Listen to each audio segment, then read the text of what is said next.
Welcome to the space where creators have aligned a positive and intellectual collab of open minds. We're sharing and learning from one another, it's a vibe. Read the Rosa podcast on the mic. Subscribe, educator spitting bars. I guess you didn't know I'm multifaceted and humble, checking off life goals. The classroom is my comfort zone where I plant and sow seeds of knowledge, compassion, empathy, and hope. Reading is the key to unlocking your potential. Countless benefits, including cognitive and mental. Regardless of the genre, books are highly influential. Go get yours, I'll get mine. Making strides, monumental. Come rock with me and get down to this new jam. Reaching out to my friends, I had a very simple plan. Educate the masses through books and life lessons. It's the grand slam. I'm out. Malo Elele and Bula Vinaka. Welcome to the Reads with Rosa podcast. Today is our 50th episode, and man, I am so excited to introduce our guest. Born and raised in New Zealand, he's been living out in Darwin, Australia for a couple of years now. Not only is he running a successful barbershop business, he is also a very talented musician and artist. Welcome to the show, Ron Moala. What's up? Man, how are you, bro? How are you? I'm good, thank you. I'm good. Same old. How are you? It's been a long time. Bro, I'm good. You know, it's been, bro, I don't even know how many years, but the last time I saw you was maybe you were year 10, I think. Pacifica Beats. You guys were in the band. Lani, the Pacifics twins, and two others that I can't remember. Bro, it's been that long. It has been that long. And here you are now, a successful, hardworking. Well, we're going to go into it, right? Like successful businessman. Yeah. Can you believe I'm calling you a successful businessman? I'm kind of. I'm trying my best, man. You're too humble, bro. You're too humble. I'm trying my best. Man, anyways, I always give the guests this opportunity to kind of, introduce their name, their family, family name. Shout out your people. Shout out your villages, bro. Go ahead. Yeah. Oh, yeah. So, Malolele. Ko ngā ko Ron Moala, ko tamau ka me mua I tataka motonga, ko whaeo ka me vavau, a little place called Tuanuku, and my mom's part Fijian, so I'm actually Tongan Fijian. I have a few other things, but it would sound like I'm making it up if I name all of them, but I'll just say Tongan Fijian for now, and but I rep T-Gang hard, so definitely a solid Tongan and also Fijian as well. But yeah, born and raised in New Zealand, like the sis said, and now I live in Darwin, Australia, so far away from home. But yeah, I'm just grateful to be on this platform here to chop it up with the sis. Let's go. MMT, that's what's up. It's not a Tongan hoodie, but let's go. The red. So just good. Saying. I can see the Red Sea all the way from here. So good. Oi, bro. I mean, I guess let's just really get back to the where it started. Like, your parents in the ministry. Mm-hmm. What was that like? Growing up in church? Yeah. It was hard, because not understanding, like, growing up, you're kind of forced to go to church, like, as a kid. So not being able to understand, like, man, why do we always have to keep coming here? But not only that, my dad's a pastor, so 5 So, just being the pastor's kid, all the parents are like looking at the pastor's kids, like, are these guys just waiting for us to slip, But no, it's been like such a humble journey, especially growing up in church. Like, you don't really know God until you have a personal relationship with him. And I was so lucky growing up that I experienced that really young. I must have been like 9, maybe 8 or 9. And I had my first like proper encounter with God. And ever since then, I understood why I had to come to church and why I was at church and why I was here, why I was even alive, things like that.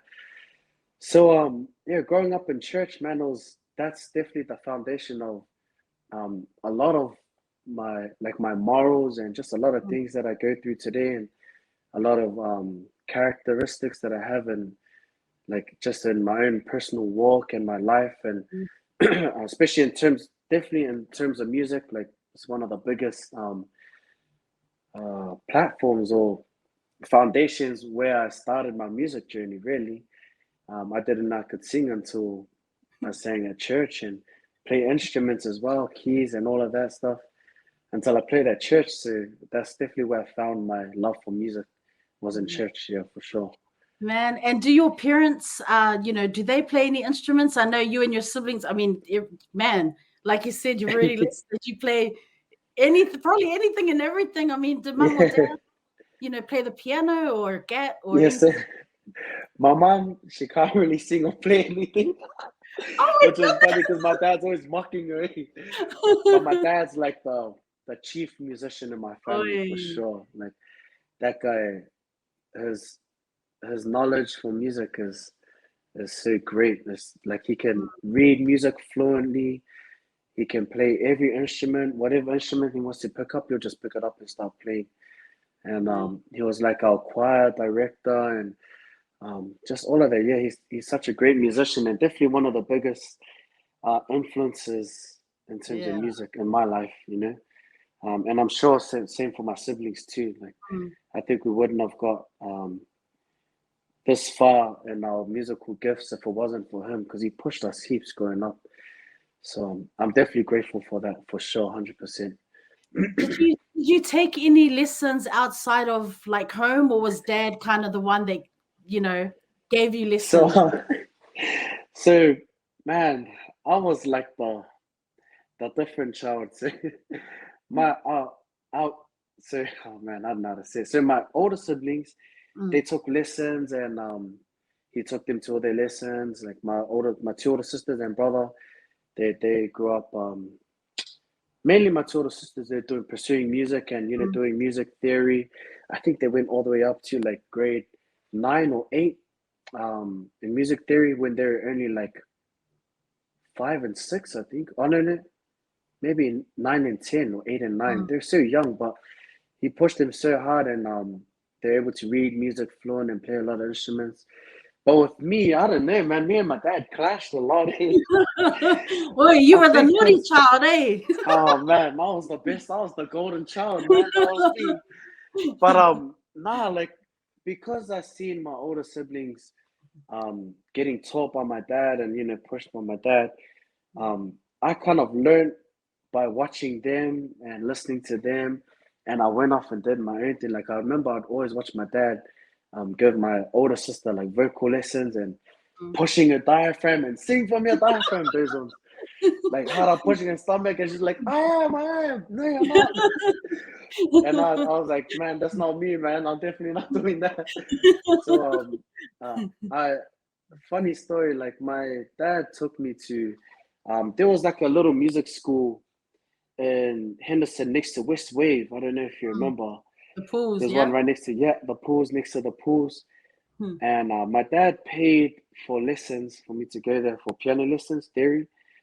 And when he'd drop me off, I'd watch him leave and I'd sneak out of the music room and run and go for a swim. Quickly look at the time, come back, get dressed, spray heaps of links. I didn't smell like chlorine. Then he'll pick me up. But before I used to leave, I used to listen to because the person before me, they'd started at the same time as me. So it was silly, man. I'd listen to him, play the piece, kind of watch for a bit. Then when we get home, my dad will ask me, play what you learned in your class. Mm, And I just play what I remember hearing, like exactly how I heard it. And mm. then he'd cover the music and he'd be like, what's this note? And I'm looking, that's when I got snapped. And I never went back to listen to him again. So my dad tried, he tried to put me into lessons, but for some reason it just wasn't it. Like, I don't know what it was, but it was so boring for me. But then I grew up, I was in intermediate, and my dad took me to a guy called Bo Lima. Polima. Do you know Mm. him? Mm. Samoan guy, and Oh, in New Zealand, well-known musician.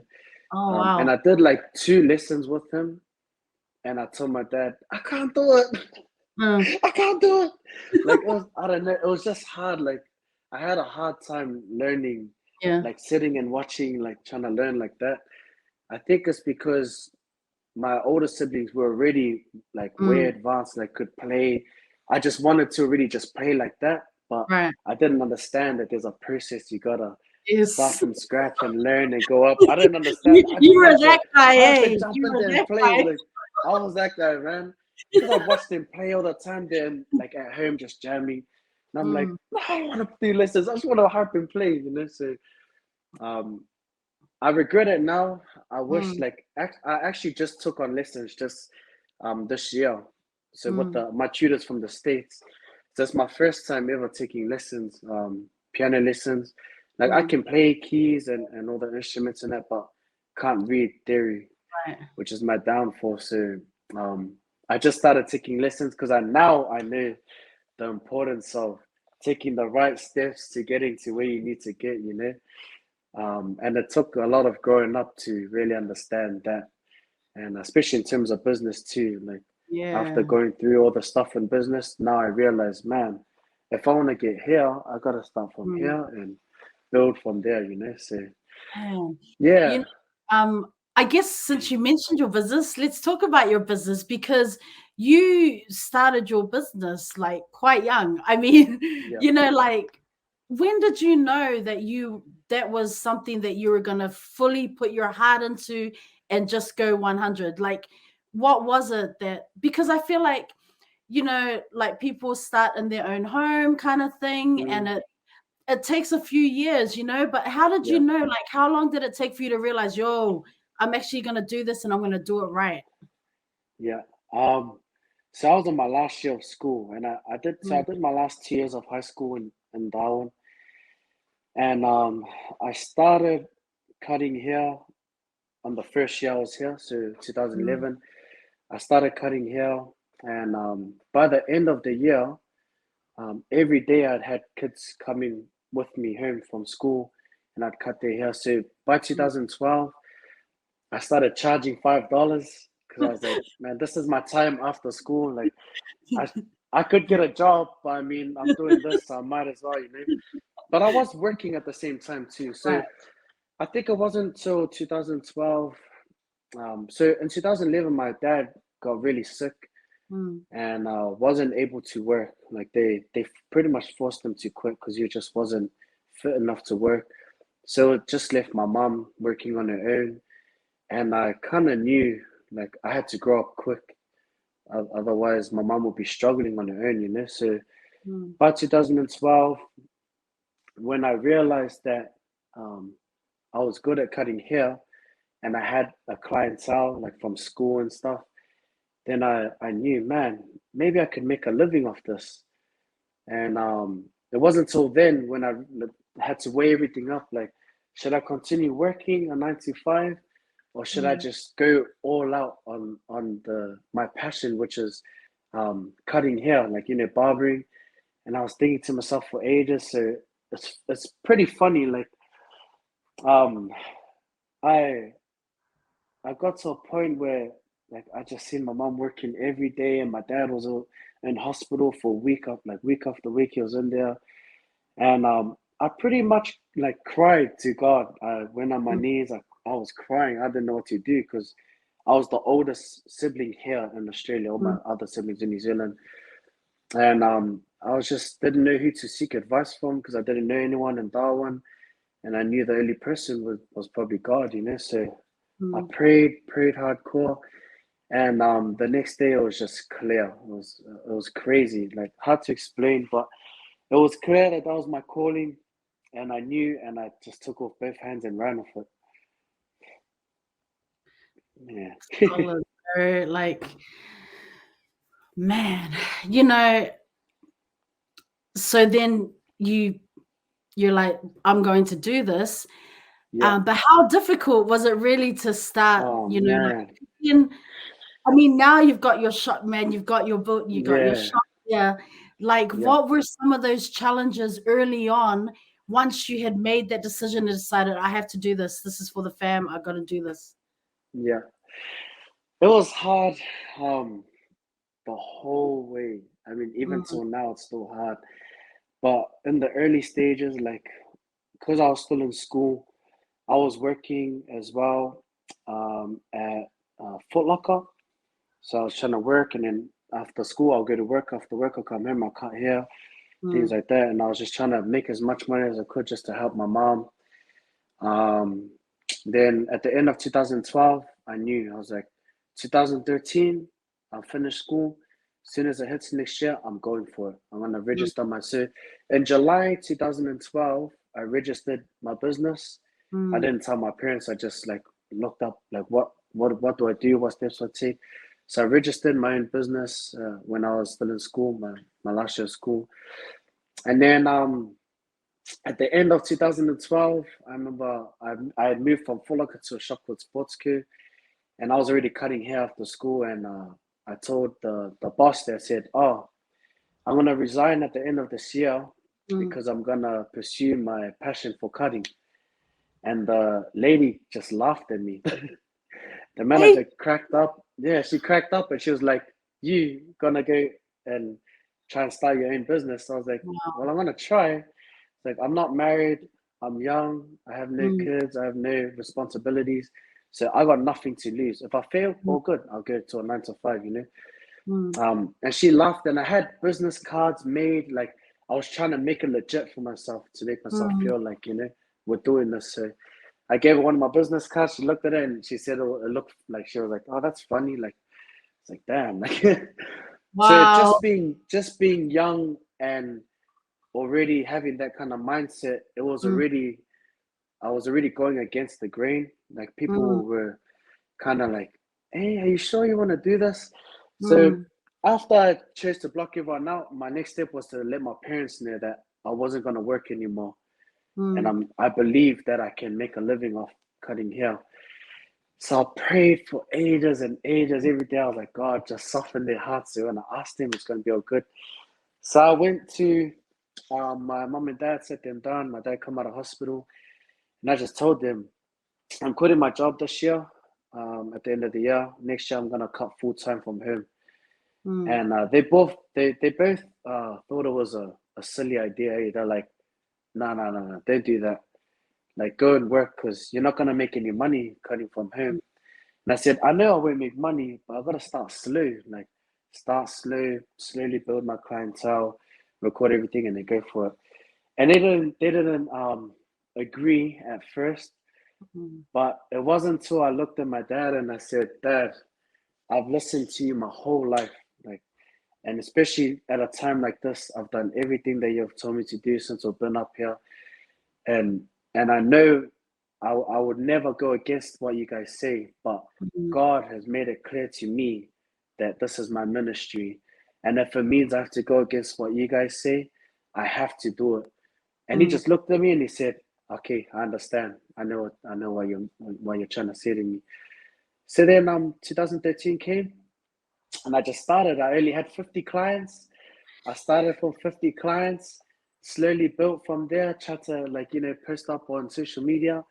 By the end of that year, I finished with 350 clients from home. Yeah, and I was like amazed. So I set myself a goal in the beginning of that year. I said, at the beginning of 2014, I said, I'm going to give myself 2 years. I'm going to build my clientele, build my skill, save up, and I'm going to open my own barbershop. So then from 2014, I was grinding hard, working 7 days. I was starting at 9 in the morning, finishing at midnight. So I don't know why I wanted to cut till midnight, but I was cutting clients up at like 11:30 at night. They would rock up and I'll cut them up. So I was only taking bookings from home. So by the end of 2014, 15 came, every day when I came, like when I wake up, there's always a big lineup of cars waiting outside. So like, yo, come through. And I set up my shop in like the granny flat, and I had it all legit, a TV up on the wall and my mirror and a little chair. And slowly, like every couple months, like when I save up, I'll buy new equipment, buy new gears, things like that, just to try and make it more legit. And I was like flying over to Brisbane and seeking advice from other barbershop owners, things like that. And then right at the end of 2015, so 2014, 2015, December 18, 2015, I opened up Backyard Barbers. and it was official at a barbershop. Yeah, Oh, bro, man. I am just having a proud sister moment right now. I'm like, I'm so proud of you, Ron, man. Like, here we are, Man, like, thank you. where's Ron? What's happened to him all these years? No. You know, just to hear the story, it's so inspiring, bro. And Thank when you. other people, and I'm sure, for new people who will hear this story, oh my goodness, I hope bro, so, it's man. so like right here. I hope so. Damn. Thank you. Thank you, I sis. mean, you know, you've mentioned the struggle from the beginning and you Mm, didn't let up. You're like, no, you were so determined, right? mm, And that's really empowering. So I was wondering then what has been obviously opening your shop is a highlight, mm. but what have been some of the highlights for you? Like, yeah, everyone has that struggle and you've spoken about it, but Mm, when you look back on this journey that you're still on, bro, yeah. what have been some of the highlights for you? Oh man, I've had heaps. Say, Mm, um, I don't know where to start because I've had so many like miracles like happen mm, right in front of me through my journey. Some of them, like, if I speak about it, it would be hard for people to believe as mm, well. Um, I'll probably tell you one that stood out for me. Like, obviously, throughout my journey, I've walked this journey with God from the beginning all the way to the end. And one tradition that I've kept 100% without fail was praying every morning before I open the shop. Even till now, with my barbers, we pray 10 minutes before we open and then we open. And I just think that it's really important that I never forget God and every single day when I open because He's the reason why I opened in the first place, right? But this one time, so um, I found a place like to open up my shop, and the guy had given me um, a month in advance and then a month to start, so 2 months. And he said, but before you jump in, you got to pay for the bond, and the bond is like this. Oh, I'll just say it was 2,200 for the bond. mm, So I was like, okay, cool. I'll try my best to save. But the month before that, we had a church conference, mm, and my mom, it was me, my mom, my little sister, my dad going. So I told my mom, don't worry about me and my little sister. Like, I'll cover our costs. You just cover you and dad. mm, So we went over there for 2 weeks to Sydney, and the money that I had saved up, like I was, spending it on my sister, and I was just trying to make the mm, most of it before I open, spending on my parents, like we were just going out for dinner, stuff like that.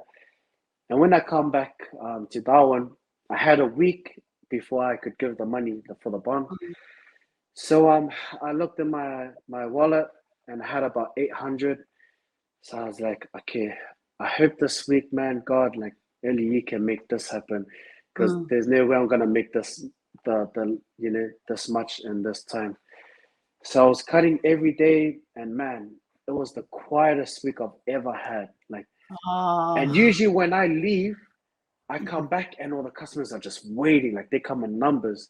But mm, this time, like, I was on fire. I was like, yo, I'm keen. I'm going back. Like, that's it. Like, mm, come back. And man, I was so quiet. Like, the on my second day I was there, I remember I only had cut up one person. And I mm, was like, bro, how am I gonna like get the money for this bond? We've confirmed everything. The mm, deadline is at the end of this week. I don't know what to do.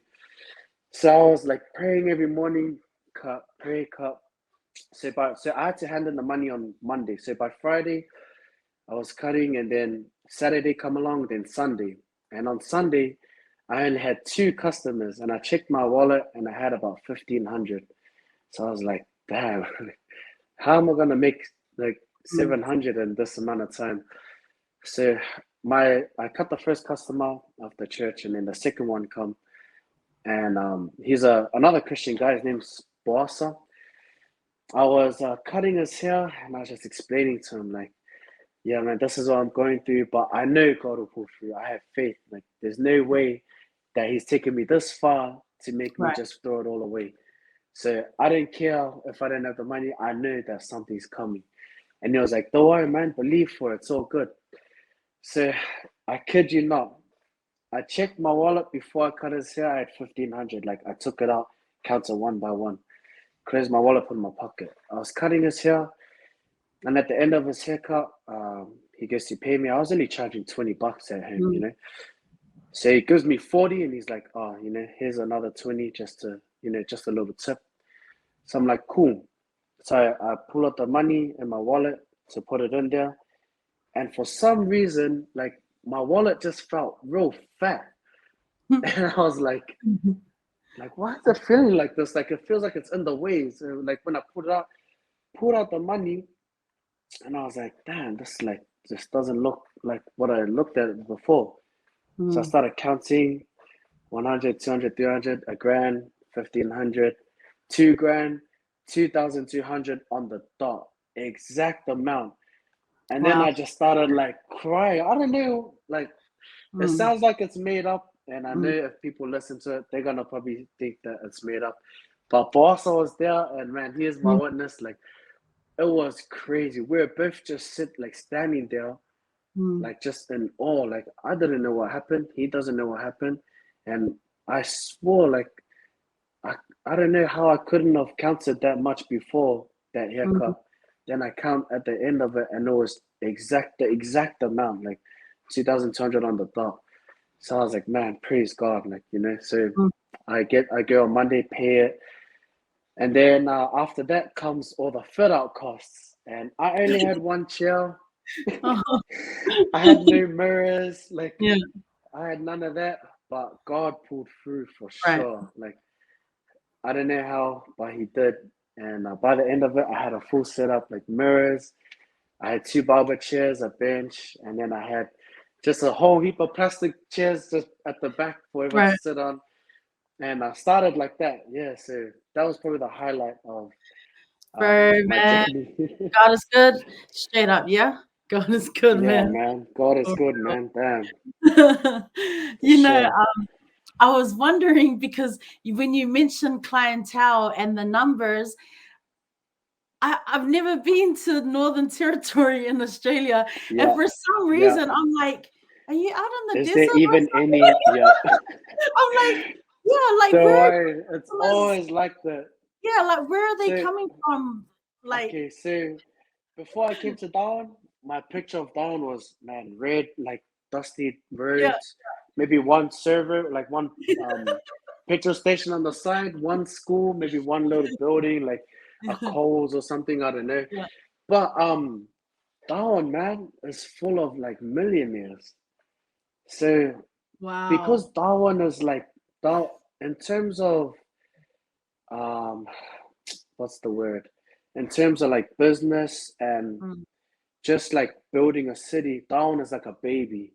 So Oh, whatever business you put into Darwin, it will like blow up because it's probably going to be the first of its kind, you know.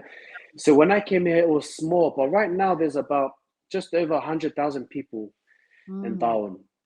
So for a small town, like it's pretty big, like, and there's quite a lot of people. Like I definitely know I won't be able to cut 100,000 people in a week. So I mean, that's a lot of people, but there are so many because we have a lot of like the mines up here, Mhm. and in order to get to certain mines, you have to come through Darwin. So people end up moving Right. to Darwin just because it's easier to get to work, to fly over to the mines. And not only that, we just have like a big gas plant here as well. So Darwin is just full of workers. Mm. So a lot of workers and people who are retired. There's like not really many in between. Everyone's either here to work or they're here because they're retiring. And Mm. obviously there's people that have their families, kids, and they just raise them up here. So Darwin is actually it's bigger than what I ever expected. I think Darwin would be like maybe the size of like just a bit bigger than Manukau City. Oh, yeah, yeah, yeah. Yeah. If not Right. that, then bigger. So just a little bit bigger, yeah. So we got like a full like when I got here, I was like, they got a city here? They got a shopping mall? Like Oh, they're not living in caves here? What? yeah, I was like, what? they got like heaps of like schools and stuff. Like, so we got Man, like a full like we got like shopping malls, like yeah. big shopping malls, and we got like like movie theaters. I was like, they got a cinema, what? Like, damn, they got a cinema here. I was like, man, I was like, yeah, I was I was just mind blown when I got here that there was like civilization here. That's Yeah, but crack no up. offense to the Darwin people, man. But I always got love for Darwin, man. I'm still here today, so. I was thinking, in terms of community, Mm. what do you is there a, I don't know, Tongan community or Pacific Island community? Like, who are the people around? Yo, oh man, let me tell you, man. This is probably the closest I've ever lived where there like the whole city is like one big community and Mm, everybody knows each other, everyone supports each other. All the local businesses are booming because everyone's going to local businesses rather than nice. franchises. Like it's such a community-based business, and I always say to my customers too, my like I just call it like my hood. My hood built my barbershop. We all Mm, built it together. And because of them, we're able to go to the next level, which was open up a shop. And then mm, because of them, we're able to move and renovate, things like that. So if it wasn't for the community kind of like vibe, atmosphere, mm, I don't think I'd be this far, to be honest, because they over here they're hardcore like into supporting small businesses, especially mm, local businesses. Like it's such a big thing here. Like everywhere you go, everyone's trying to support the locals rather than try and support franchises and things like that. Everyone's trying to support the locals. mm, So all the local businesses here are like so successful because mm. everyone's feeding each other, which is so cool. Like, yeah. But That's there so, is a big Tongan community here, yeah. if you're wondering, which is weird. Like when I come here, there were Tongans here, and I was like, man, we can't escape the Tongans. We can't escape them. And then I seen like heaps of Fijians, like Yeah, heaps of yeah. them, and I'm like, bruh, Fijians, Tongans. There's a few Samoans. There's Mm. heaps of Cook Islands, Oh heaps wow. of PNG. Um, but up here we have all the islanders that they didn't have in New Zealand. So we got Mm. like Solomon Island, Oi, Kiribati, um, solid. Vanuatu. We Yeah. got all of those ones like Torres Strait Islander. Wow. So we have all the ones that they don't have Mm, in New Zealand. So when I was growing up here, like when I was living here, I was like, man, it's so cool because it's like learning again because mm, I'm just so used to being with Tongan, Samoan, Fijian, Niuean, Cook Island. But then I come here, I never met a Vanuatu person like Kiribati, Solomon mm. Island. Like there's so many of them. So it was so cool to see that side of the Mm. Nesian world. Like the That's Micronesian solid. and yeah. That's so cool, bro. Mm. Any plans to expand the business, or are you still like are you doing like a 5-year plan type thing, long term, short term Yeah, goals, you know?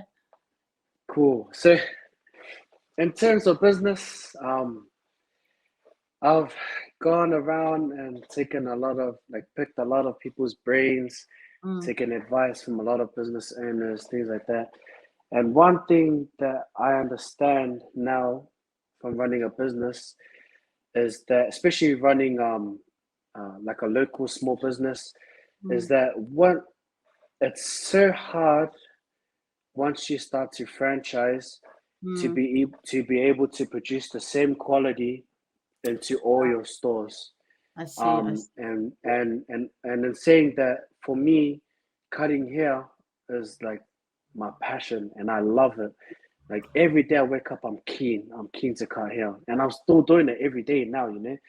And I don't want to lose that passion because once I lose that passion, um, and it'll just be so sad because I've built it this far, and Mm, now I'll be stressing over trying to find employees to try and mm, produce the same quality of work, and then I'll be and one thing I don't want to fall into is work looking for money. Like Right. it's good to make money, and I love making money, of course. Like that's why I do what I do, to make Mm, money, feed my family.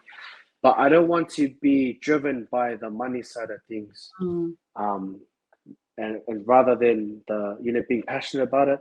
And also one thing that I noticed, um, a lot of people come to the shop, like, without trying to boast about myself, but mm, a lot of my clientele come to the shop because of me, because mm, I've been there for a long time. I've been cutting their hair for a long time. So every time, like, if I'm not there, like, mm. not many of them show up. Right. And then when I come back, they all start coming in numbers. So, and I know it's because I've looked after them for a long time. And if I was to try and, like, it's just so hard trying to find someone else that will be able to produce the same work ethic, the same Right. quality, things like that. Like, you can find people, but no one will be able to do your job the way you do it. Like, if you Mm, know what I mean. So instead of trying to branch out mm. more barbershops, what I've done is I've kind of created other different businesses. So Oh. um, I don't know if you can see back here. I've just started like a t-shirt printing business. So Oh, I just solid, printed my bro. t-shirts. Yes, Okay, I don't know if you can okay. see the back. Like, Okay. so, That's what's up. um, yeah. So I've just started like a t-shirt printing business. Yeah. Um, and now what I'm trying to do is provide opportunities for other people to be able Mm, to come and work and make money, just an opportunity for them. So I've started this one, and I'm helping out my wife and my sister-in-law, and they're gonna be running this business. And I have a few other businesses that I'm looking to run in the future as well. But gotta start small, and gotta take the appropriate steps in order to get to where you want to be, right? So yeah. Oh man, Yeah. that and yeah, again, I'm so proud of you, man. And honestly, it's so good. Like Thank you. it makes sense what you're, how you Mm, explain it. Like that makes total sense. But I love your heart for community. Like I love that mm, you're looking to give other people opportunities and mm, just the entrepreneurial mindset, right? Like mm, that's cool, bro. Like that's solid mm. as. I wanted to talk about because you are a businessman. You're in, you got your whole entrepreneurial mindset and all that. But man, you are a creative at heart. And I'm talking about music. You're a Yeah. musician. You are an artist. When you were growing up, who were some of the like musos or artists that you looked up to or who inspired you? Oh man, I'll name three and three only who were my biggest inspirations my whole life in terms of music.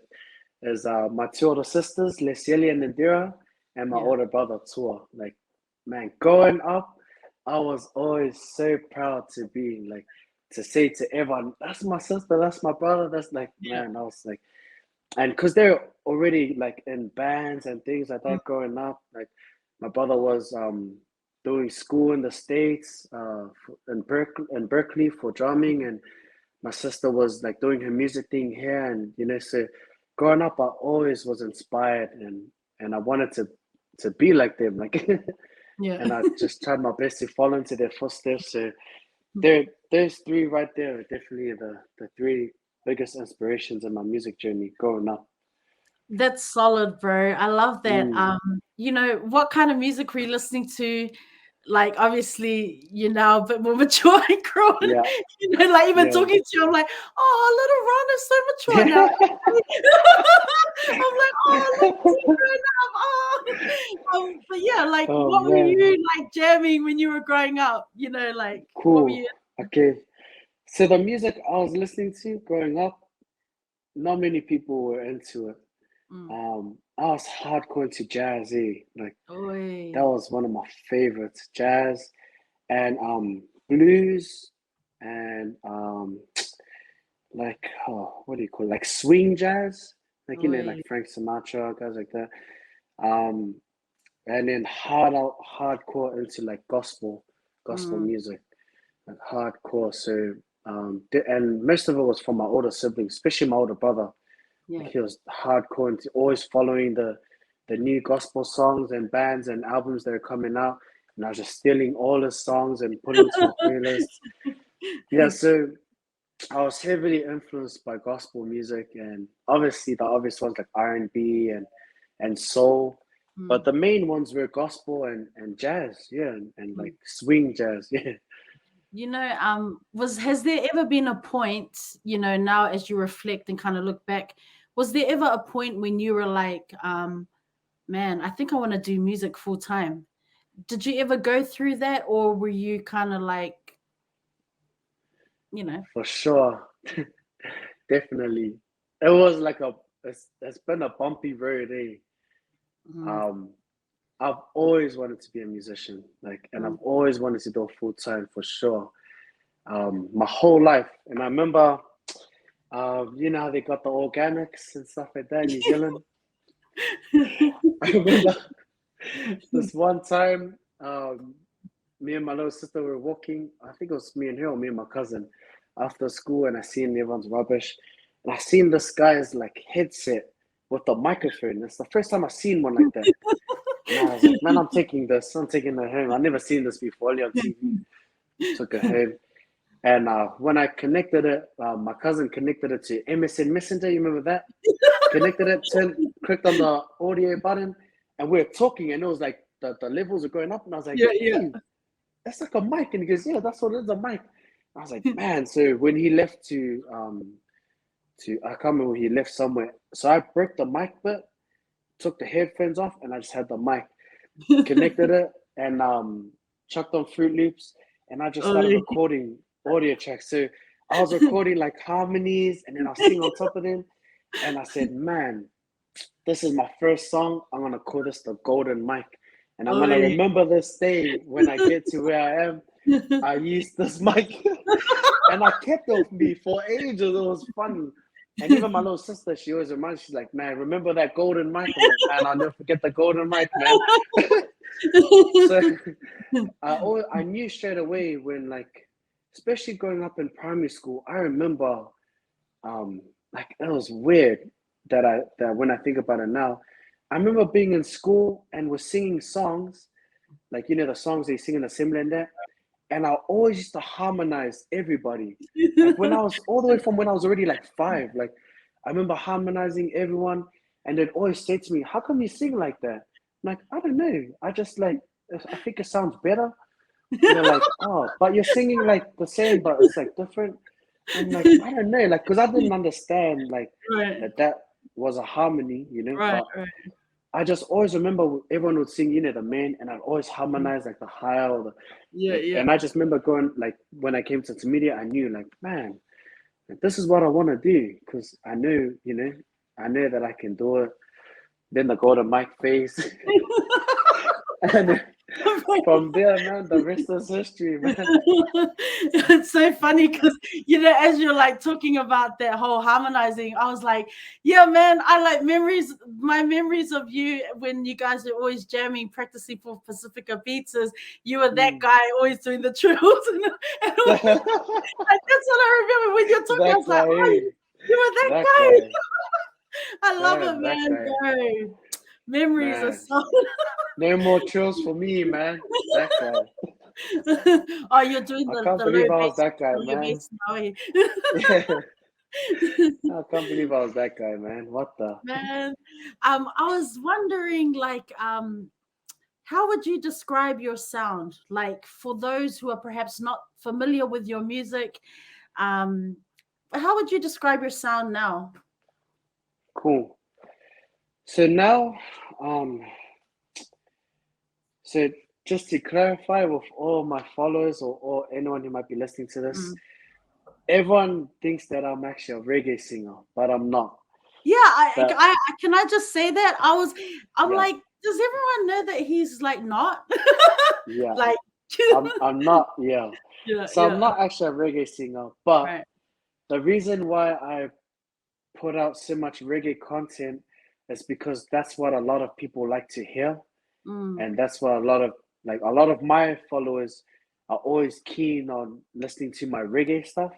yeah, yeah, But I'm actually like more of a soul, like R&B ish. Like if I do right, reggae, it's like a slow mellow, like a Loms Brown. that Yeah, kind yeah, of reggae.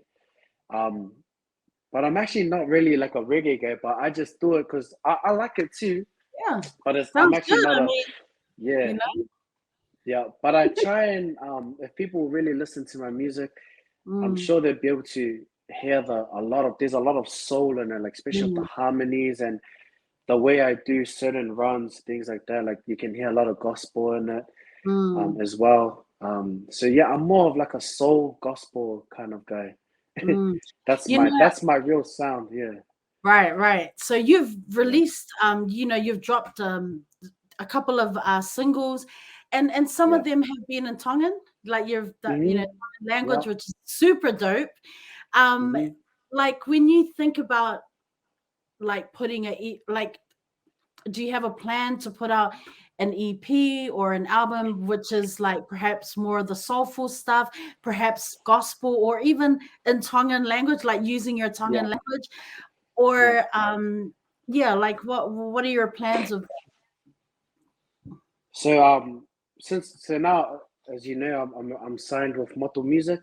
Yes, And definitely there's plans on doing an EP, and solid. also within because we're really working on a whole heap of tracks. Um, I should like I've already. Oh man, I'm just gonna spoil just one little thing, and I won't give away the rest. But I have a Samoan song that's already done, ready to be released. Okay, pause. Um, Everyone, did you hear that? You heard it here first on the Rita Rossa podcast. That's what's yeah, up. Exclusive by Ron Moala. yeah, Carry on. Carry on. yeah. So I got a Samoan song um, that it's already finished, ready to be Oi, released, but I'm saving it because I actually want to release it on Samoan Independence Day. nice. Because of the meaning behind the song Mm, and stuff like that, I think it would go well on and around that day. So I hope that um, I didn't disrespect anyone or anything. But because my wife is Samoan too, yeah, so I can speak a bit of Samoan now, and which is cool. So it was man definitely one of my favorite tracks to do, especially like going through the words and learning the meaning of everything and the yeah. background behind the song. Like it's such a humble feeling. And but yeah, so I have a few singles that I'll be releasing, and in Mm, between every single, like I'll probably drop like a soul one or R&B one, just to kind of ease it in, right. and in the hopes that one day I'll be able to sing my real like sound. Yeah, Oi. but for now, I'll just keep dropping what everyone likes to hear because I like it too. It's not that I didn't Yeah. like it; I do love it. But slowly, every now and again, I'm gonna just drop a few small little like R&B or soul gospel songs just to kind of ease it in, and then I'll go from there. Man, I'm Mm, so excited. Well done yeah, for the exclusive.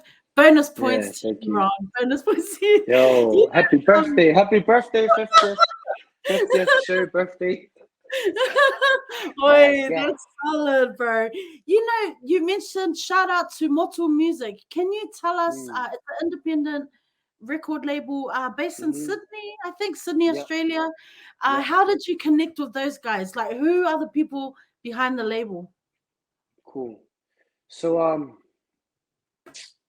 about 2 years ago from now, or just over about over a year ago, Mm. I quit music. Man, people are gonna be like, "What?" So I quit What? music. Hey, I Mm. just quit. Yeah, I think it was 2 years ago. I quit music, and I didn't want to do it anymore.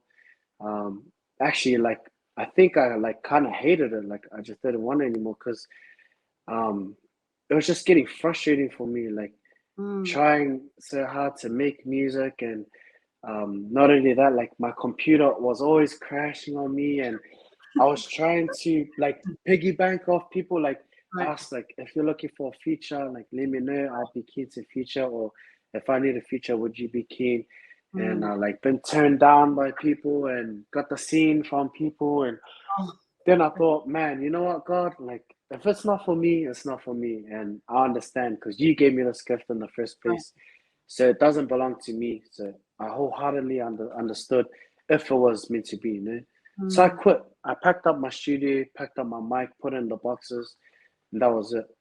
Mm. Um, but then uh, Standard Music, Yes. I shared their song My Uso. I shared it because Yes. I was waiting for that drop. Because as soon as I heard the preview, man, I knew like I was already vibing to it. Yeah. Because that's like my kind of music, like that R&B soul kind of, that's my vibe. So I was vibing hard, and when they dropped it, I shared it straight away. And then they reshared my post, and they said um, uh, possible feature or something like that. Whoa. And I was like, what? Like, damn, no way. Like, not Yeah. me. I haven't done music in a couple years now. Like, uh, so anyways, they hit me up and they said, hey, man, we're looking to do a remix to Mauso, and we Mm. want you on it. And I was like, okay, so first of all, like, if you want your song to go far, I think like my advice to you guys is to maybe hit someone up that has a bit more following, because they Mm. might be able to push your song further, And I don't know if I'll be able to push it to its fullest Mm. potential. And they're like, nah, bro, we want you on it. And I was like, man, I'm like humbled, like I'll jump Right. on it any day.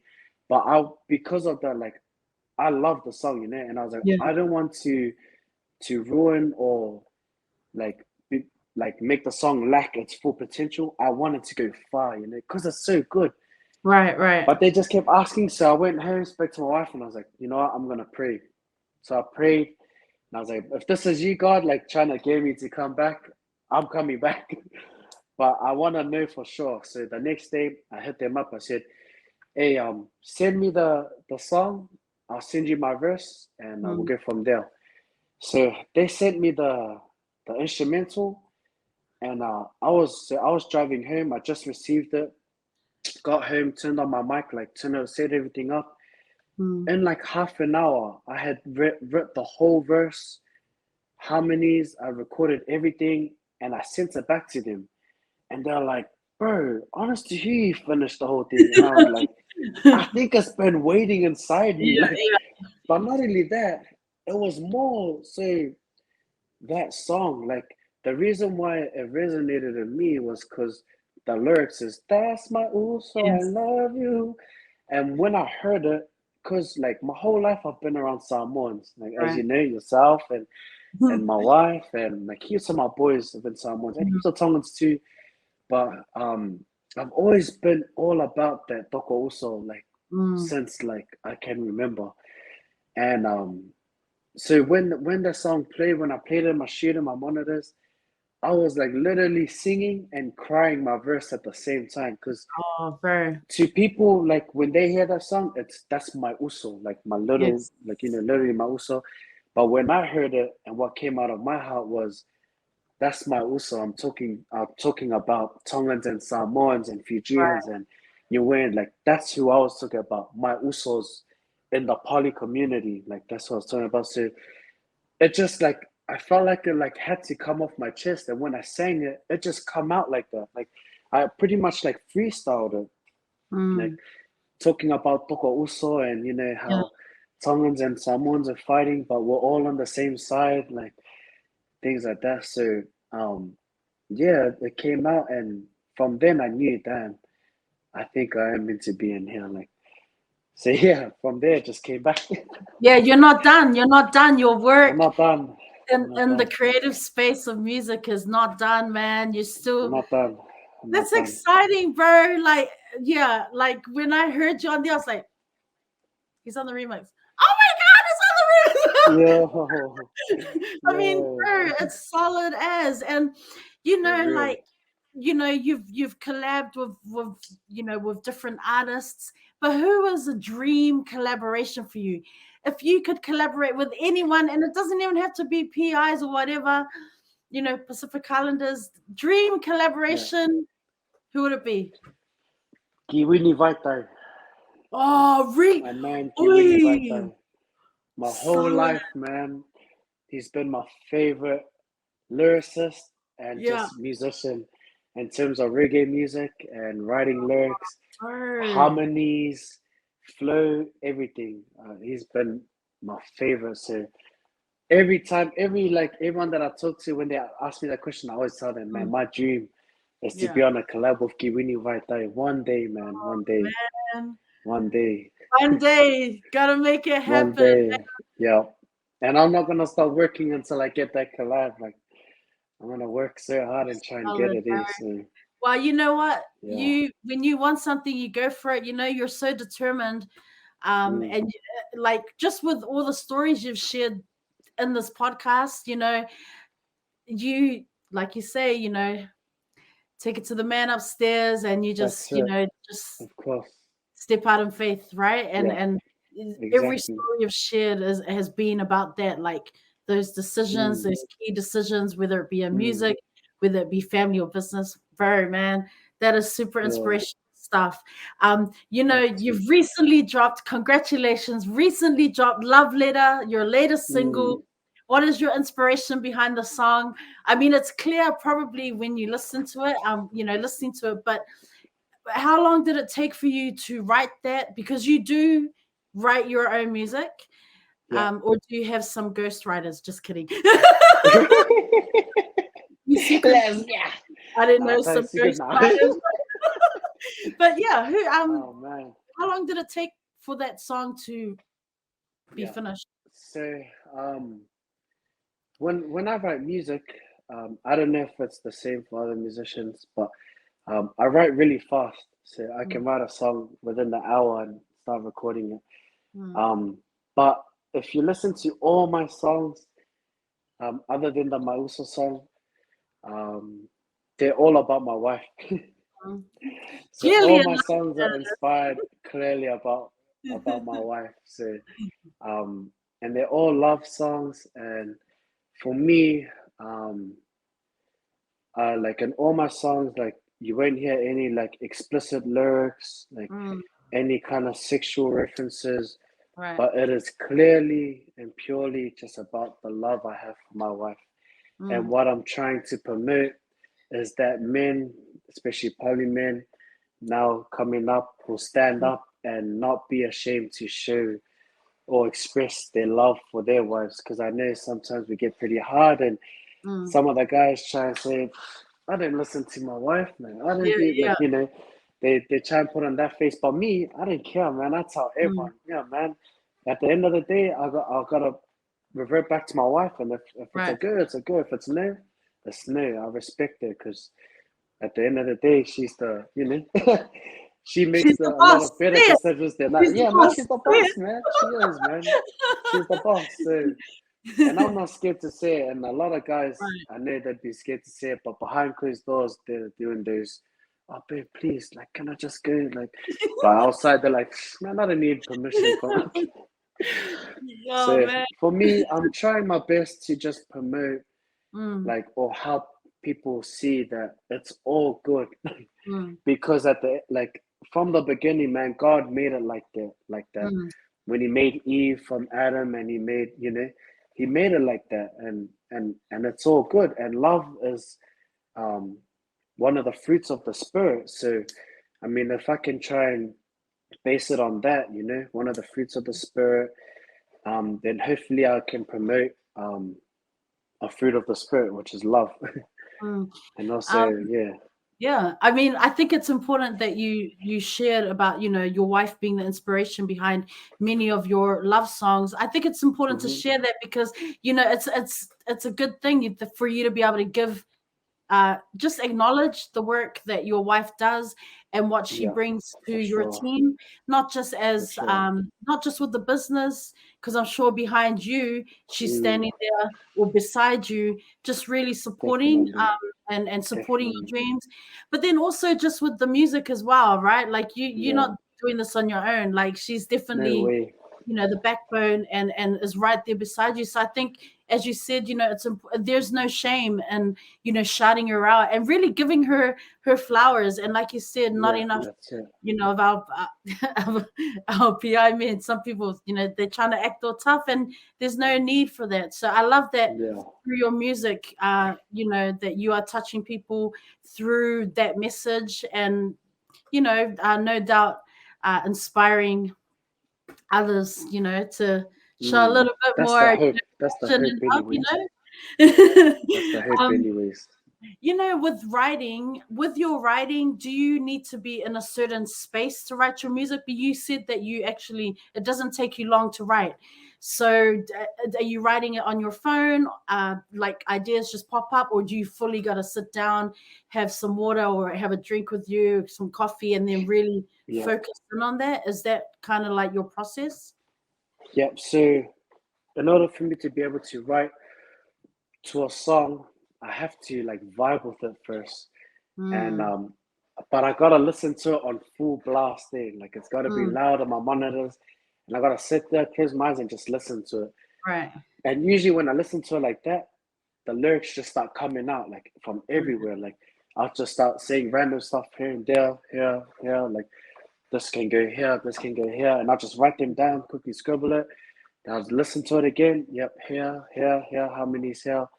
And then I'll just start writing. But I always start with the chorus. That's where I mm, start. Because the chorus is usually what ties the whole song, always, mm, which is the chorus, the hook. So I'll always start with the chorus. Then from there, I start building the verses and mm. constructing them. Yeah, so that's how I write my songs. But I have to be on my own in the Yeah, studio with the lights off. And like I got these little LED lights on my desk. Like I just right. turn them on, like bit dim. Then I Yeah. just have to like block everything out and just listen to the music. Yeah, so that's how I write my Solid. lyrics. You know, if you could write for anyone, like I know you talked about your dream collab, but if you could write for any artist, who would that be? Yeah, there's a guy. His name is Charlie Puth. I'd love to I write a know him. song and have that guy We love sing it, Charlie man. Puth. Yeah, man, He's the that guy number man. one, man. So, if I was to like, there's a lot of songs like I really love his style of Yeah, music, and I love writing like that, like the way he yeah. writes. I love to write songs like construct them the same way. So if I was ever to write a song for him, man, that'd be too good. But I don't know if that's a dream that I'm looking to chase, or I think I just want to Charlie listen to Puth, his if own you're music. listening, Charlie Puth, if you happen to be watching, Yo, Ron yeah, Moala right here. he's the man, dude. He's the man, Charlie Puth.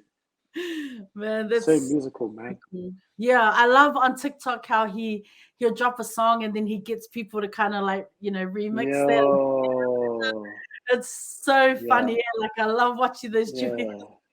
Like light switch and that his song light switch. So Man, that's cool, so man. So cool. One cool. day, anything is possible, bro. Anything is possible, man. Yes, anything is possible. Yeah. Can you tell me about your tag? Because I hear Ooh. in the so Mr. Wait, am I saying this right? Mr. Silke? Yep. I Silky. That's it. always hear it in the tracks, and I'm like, I have to ask that question. Yeah. Where is that? What is it? A nickname? What does that mean? So the word silky Mm. is it's hard to explain it, but you could use it like a chant, like usually like in a celebration, people will say silky, silky, Oh, okay. like in a lot of hymns, like it'll be like silky, like they'll say like it's like a I don't know how to explain it, but it's almost like there's a lot of different ways to use it. But when Mm. something is like in our language, like we say malie, like Oh, if yes, something yes. is like good and like Yeah, so say like you're watching people dance yeah. and when you hear them singing that it's really good, you'll be like silky, like Oh, so okay, good, okay. like so like but sometimes like if people like if guys see like a pretty girl working, they'll be like shh silky, like like so like it could almost be like translate to like seki, like if something's seki like Oh, you'd be like seki, like Ricky as so like okay, yeah, okay, so when I listen to music sometimes I'm like silky, like damn, okay. that's me, like so it's Oh, almost like a chant kind of. yeah, yeah, There's no direct translation in English to that yeah. word, but that's the best way I could explain it. The word, so Solid. I love that. For yeah, everyone listening, there you go. The man that's what himself it has is. revealed it all. Yeah, you've heard it now. Self care. You're a businessman. I keep saying Mm, this. You are busy there, obviously, with the hours that goes into that. You're also making music, Mm. and doing, then you've got family and all of that. So how do you make sure that mentally, physically, emotionally, you're okay? Yeah. For me, man, probably a funny one. Maybe, but um, I have to train like Mm, gym or boxing. I have to train all the time. Like, even there'll be days like, I might feel too tired to go train, but mm, if not every day, I have to train. Like, because it just helps me with my mental mm, game. Like, just preparing myself mentally, like um, getting through my sets and reps and stuff like that in the gym or boxing.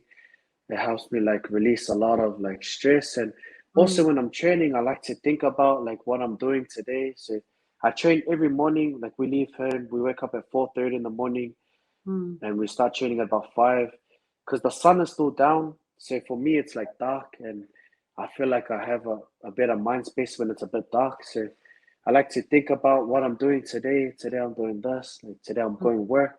I'm gonna kill it at work. Like, and on top of that, training, I watch a lot of movies with my wife, like at the cinemas.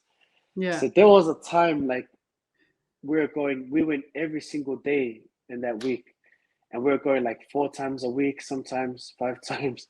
Like that's another thing. Like, always going with my wife and just sitting there in the cinema Yeah. watching movies all the time. Like, that's another thing that I do for myself because that's what I enjoy. I enjoy the Right. cinema atmosphere, and it helps me be relaxed there. Like, and I love like listening to like really watching like listening story about stories and Mm. things like that that like people have written, the script and stuff on movies, and I really watch like get real deep into it and watch it and start reading the bio stuff like that after the movies. Like, that's what I'm into. So um, if there's a movie that's on the cinema, let me know. I've already seen it. Like, Are you a as gold soon as it member? Are drops, I'm there. you like Yep, a I am. I am. VIP? I'm that guy, man. I'm that guy. I got my Cinebuzz card. I'm that guy, man. I get the cheap movies every week. That's me. No shame in that, man. No, Shout no shame in it that, man. I'm that guy, man. I'll be at the cinema all the time. So out. Bro, that's hit me up. important, man. That's important. Like Yeah, it's cool to hear you talk about it because you sound like it really is something that just kind of like it's fun and I mean, if it helps, yeah. just kind of like focus on that Mm, family time, then that's cool. mm. That's what you gotta do. I was Yeah, wondering yeah, if for you have a sure. do you have a book recommendation since you love to watch movies? Do you do much reading or what do you read or what's a book that you can recommend for our Yeah, listeners? I got a cool one. This is for anyone. You didn't have to be a Christian, Right, um, or you could be a Christian. right. But in the Bible, Yeah, if you have time, read yeah. the book of Proverbs. It Okay. speaks a lot about wisdom and Yes. humility. And I, I've read that book so many times, and every single time it's a new, like I learned something new every Mm, time. It's like an overflow of water, like that never runs out. Like, every time I keep reading those scriptures and Proverbs, it's just like I learn again and again and again, and I never stop learning.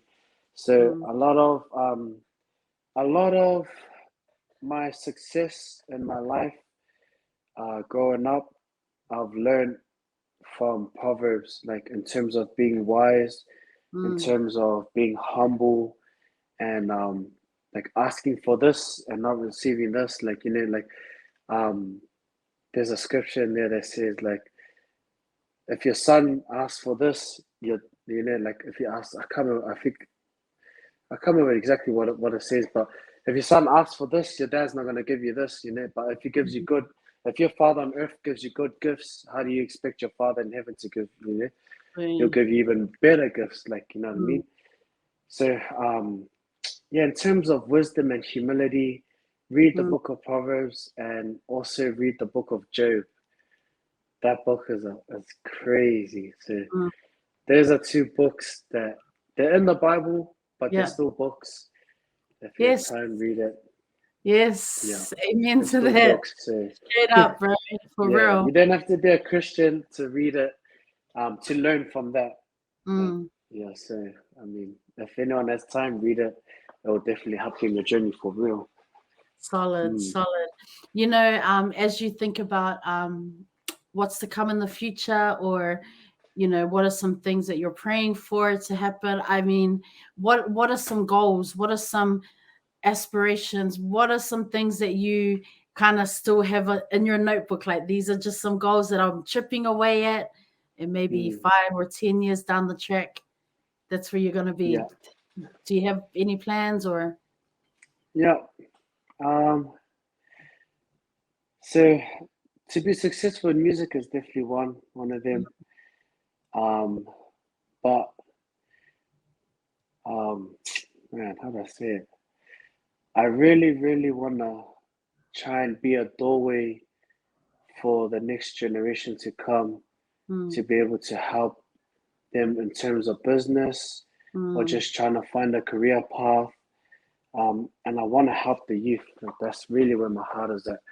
Um, Especially, yeah, coming to, where I am now, seeing where I was before, and mm, seeing a lot of poly kids like feeling like they're not enough, or they can't do enough to get to where they are. But man, I want to be like a voice for them, a door for them, and just try and help them to be able to push themselves to get where they want to go. Because it's mm, possible. I've done it.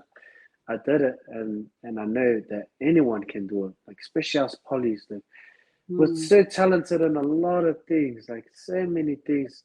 Like, man, you already know. Like, you go back to New Zealand and mm. you see so much talent everywhere, but it's like they got a cap on top of Right. their jar, and they just stop there, and that's it. Like, they can't go through, because Mm, of the way, unfortunately, like the way society portrays certain things, and the way they look at us, things like that, without trying to pull that card.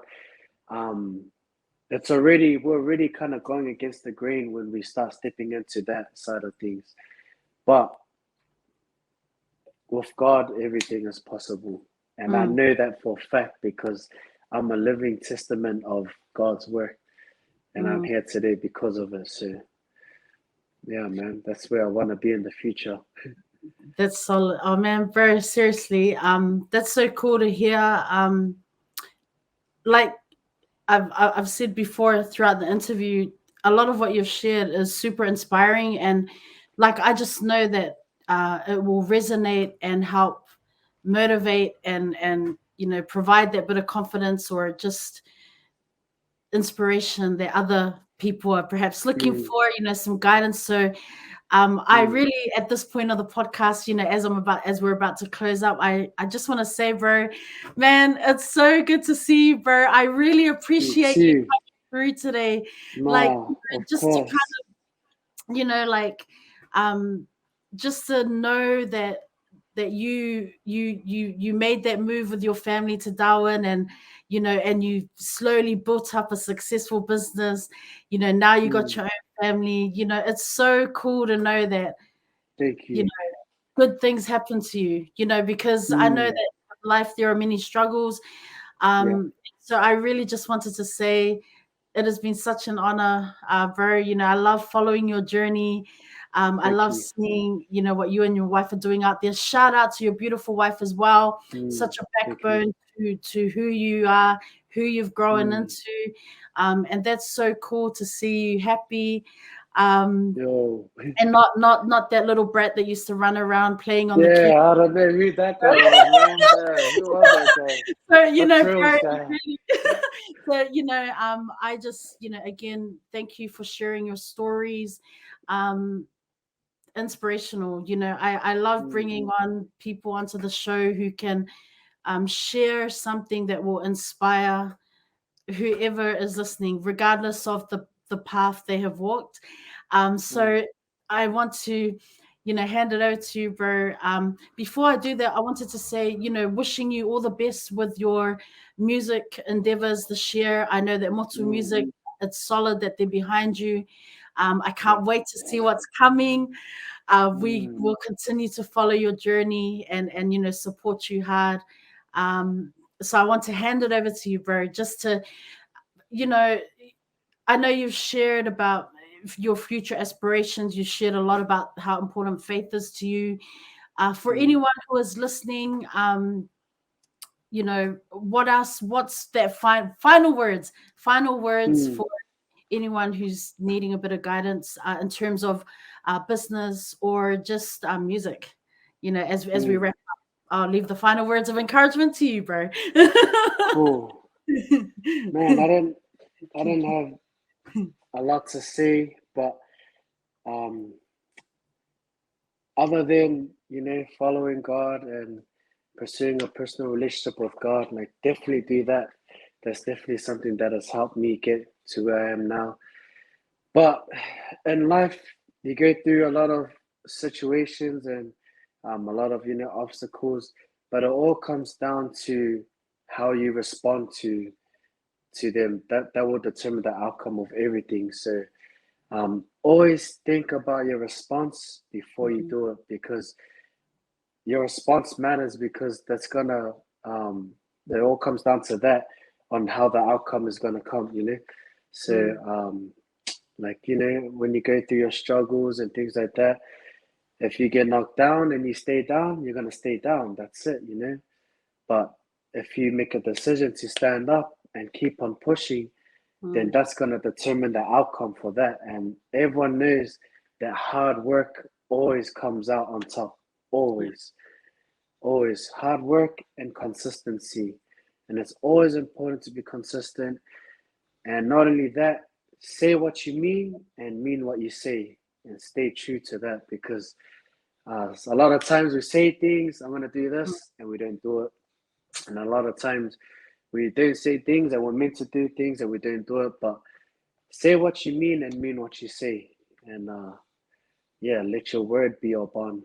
That's one thing that I always say. My word is my bond. Yeah. Solid. That's me.